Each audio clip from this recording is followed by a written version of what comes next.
Hello, good morning everybody.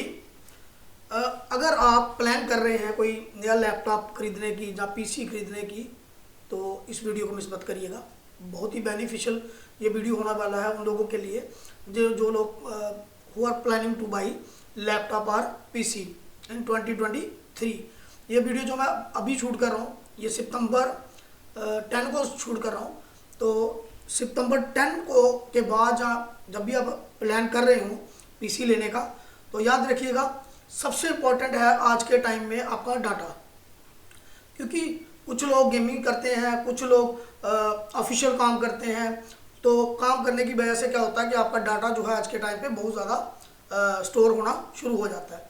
तो जब आपका डाटा बड़ा स्टोर होना शुरू हो जाता है पीसीज में, तो उसको रखने की प्रॉब्लम बन जाती है, कहाँ पे उसको रखेंगे। हो सकता है जब हम पीसी लेते हैं तो हम सोचते हैं 1 GB ले लेते हैं, इसकी हार्ड ड्राइव 1 GB की होनी चाहिए, या 1 TB की हो जाए, या डिपेंड करता है टाइम के हिसाब से 1 TB की ले लें या 2 TB की ले लें। इस तरीके से हमारी उसमें रिक्वायरमेंट होती है। लेकिन बाद में टाइम के साथ साथ क्या होता है कि हमारी जो स्टोरेज है हमारा जो बढ़ता जाता है, फिर स्टोरेज को स्टोर करने के लिए हमें प्रॉब्लम आ जाती है। तो आज के टाइम पे कौन सी SSD अगर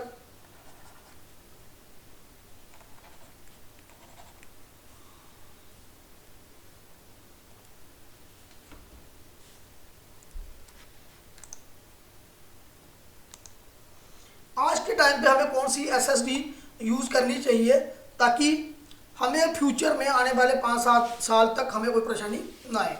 तो उसके बारे में हम देखेंगे इस वीडियो में। और सबसे पहले हम इस वीडियो में ये भी डिस्कस करेंगे कि किस तरीके से ये स्टोरेज का जो स्टोरेज डिवाइसेस हैं कहाँ से शुरू हुई थी और आज की डेट पे कहाँ पे पहुंची हैं। तो let us start with this video. सबसे पहले थी फ्लॉपी डिस्क। अगर हम 90s की बात करें, 90 के दशक की बात करें, उस टाइम पे जो मेरी एज के लोग होंगे जो तकरीबन 40 इयर्स के लगभग लगा लो, जो छोटे थोड़े आगे पीछे, उन्होंने ये फ्लॉपी डिस्क देखी होगी। ये फ्लॉपी डिस्क उस समय इस तरीके की होती थी। तो ये कुछ MBs में होती थी तब। अब तो डाटा जो है वो GBs में होता है। हमारे जो वीडियोज़ होते हैं 8K 4K वीडियोज़ जो हमारे होते हैं वो तो GBs में हो जाते हैं।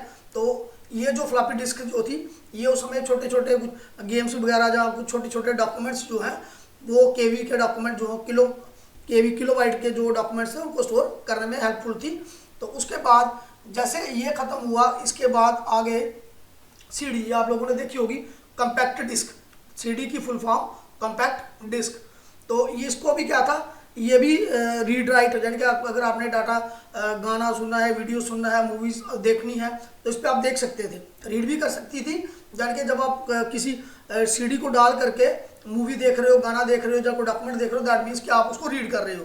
और अगर इसके ऊपर CD के ऊपर आपने गाने डालने हैं, वीडियो डालने हैं, तो उसको बोलते हैं राइट। तो CD राइट भी हो जाती थी, तो CD वो भी हो जाती थी रीड। जो सिंपली रीड होती थी यानी कि जो आप देख सकते थे उसको CD रोम कहा जाता था, CD रोम। और जो राइट भी हो जाती थी उसको CDR, जैसे मैंने CDR की पिक लगाई हुई है। लेकिन इसमें भी परेशानी ये थी कि ये बड़ी जल्दी थोड़ी देर यूज़ करने के बाद स्क्रैच हो जाती थी। आप लोगों ने इस प्रॉब्लम को फेस किया होगा जो लंबे अरसे से कंप्यूटर को यूज़ कर रहे हैं। तो ये भी क्या हो जाती थी, स्क्रैच जल्दी। दैट मीन्स कि ये भी थोड़ा टाइम निकालती थी। इसमें जो स्टोरेज आपके वीडियो सॉन्ग्स जो भी थे लोगों की, हालांकि लोगों की शादियों की एल्बमें भी इसमें काफ़ी स्टोर की लोगों ने उस समय, तो ये क्या हो जाती थी, खराब। नेक्स्ट इसके बाद DVD आया जिसको बोलते हैं डिजिटल वीडियो डिस्क बोलते हैं, जहाँ उसका एक सिंक्रोनिस नेम भी है, डिजिटल वर्सटाइल डिस्क, इसको ये भी बोलते हैं। इसके साथ भी सेम प्रॉब्लम थी। हाँ, इस पर डाटा ज़्यादा आता था। अगर CD जो थी उसमें MB में डाटा आता था, इसमें CD जो थी लगभग 600 MB जो डाटा वो स्टोर करती थी। जो DVD आई ये तकरीबन 5-6 GB तक डाटा इसमें स्टोर हो सकता था। लेकिन परेशानी इसको भी यही थी कि टाइम के साथ साथ ये भी स्क्रैच हो जाती थी। मतलब ये भी एक लॉन्ग यूज़ के लिए काफ़ी नहीं थी। नेक्स्ट उसके बाद हमारे आगे मेमोरी कार्ड जो मोबाइल में भी डलते थे, माइक्रो मेमोरी कार्ड आए, माइक्रो मेमोरी कार्ड आए, अभी नैनो मेमोरी कार्ड, यानी कि साइज उसका क्या होता गया, छोटा होता गया। साथ में पेन ड्राइव आ गई, फ्लैश ड्राइव आ गई, जो आज 32 GB 64 GB या उससे ऊपर भी मिल सकती है। आप अपना डाटा इसमें भी स्टोर कर सकते हैं। हालांकि जो मेमोरी कार्ड है वो भी काफ़ी टाइम निकाल लेता था सीडी और डीवीडी के कंपैरिजन में। पेन ड्राइव जो है इसमें आप अपना डाटा सालों साल रख सकते हो। लेकिन प्रॉब्लम ये आती है कि जो डाटा आप पेन ड्राइव वगैरह में रखते हो, जहाँ जो आप मेमोरी कार्ड वगैरह में रखते हो, कई बार उसमें वायरस आ जाता है, कई बार वो डाटा करप्ट हो जाता है। उसको आगे देखते हैं।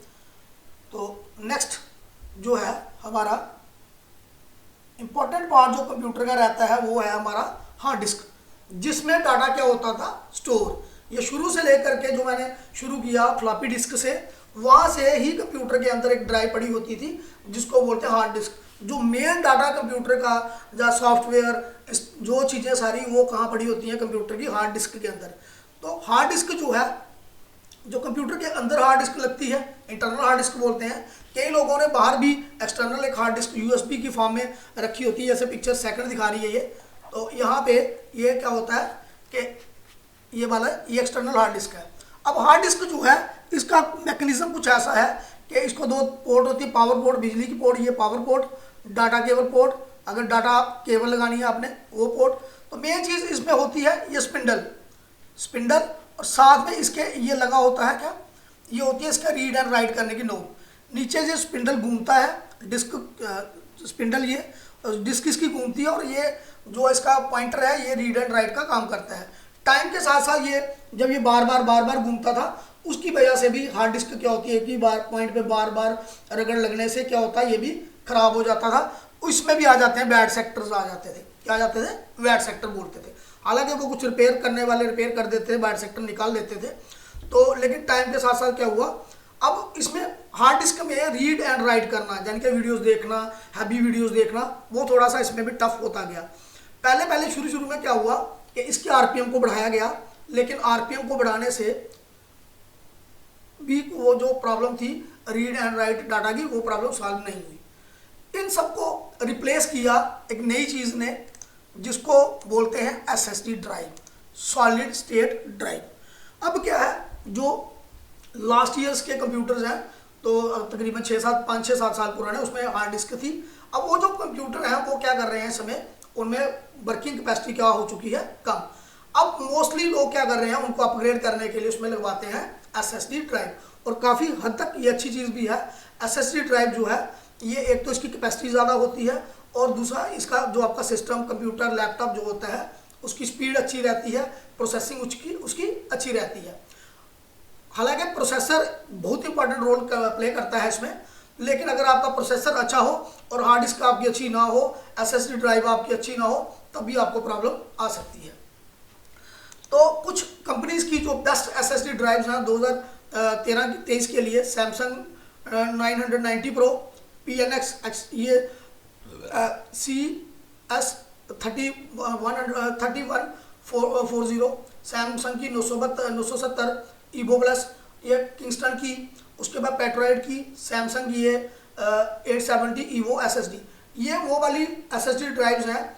अगर आपने इस टाइम पे अगर कंप्यूटर खरीदना है तो कोशिश करिएगा जो आपकी एसएसडी ड्राइव है इन कंपनीज में से एक हो, और वर्जन अभी 3 चल रहा है, 3 समझो खत्म हो ही गया है, अब 4 आने वाला है। जहाँ हो सकता है जब तक आप मेरा ये वीडियो देखें 4 भी आ जाए।